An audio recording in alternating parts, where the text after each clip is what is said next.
Hi, this is Monique Shelton, mother of 5 fabulous children. I've been married to my husband for 25 years. I'm here to bring you the word of the week. It's really exciting. Today, God asked me to do something different.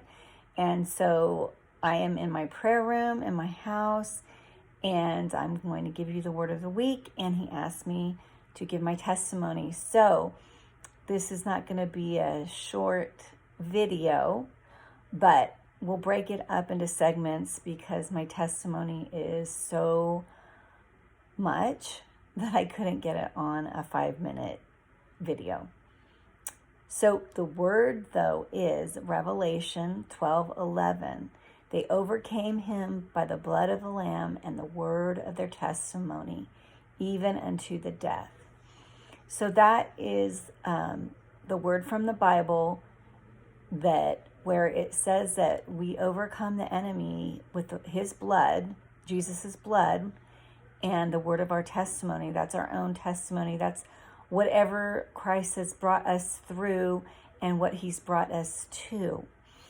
And so I'm going to start with my story.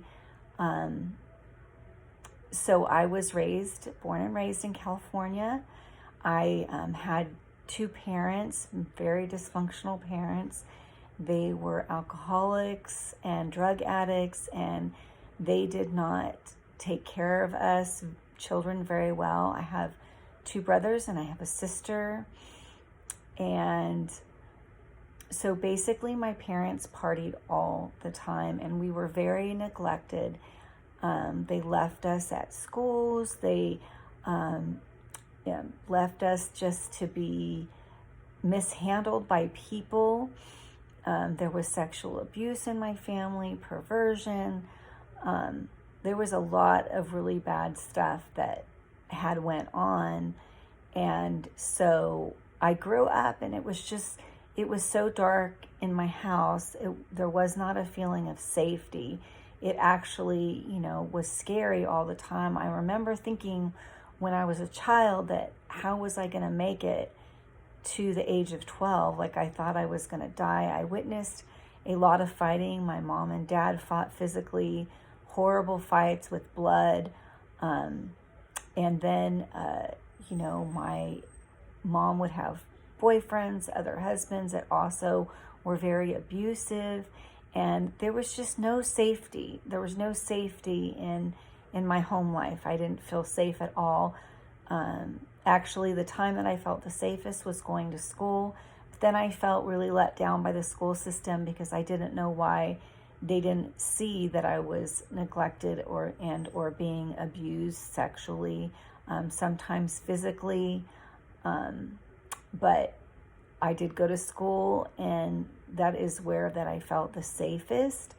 Although because the lifestyle that my parents lived, we obviously didn't have a lot of money, so we weren't clothed very well, and so went to school, and I just felt like the lowest person at school, like just no value whatsoever, and just, ashamed of who I was, really, not liking me, not liking life. It was very hard. There was times in my childhood where my brothers had to steal to get food. One of my mom's boyfriends would use us so he could steal from stores, like we were his cover-up. It was just a horrible, horrible life. And so this is part of my testimony. And then when I got into high school, I had no boundaries because I had already been abused and I didn't know. I thought that you just gave your body to people, so I lived a promiscuous life.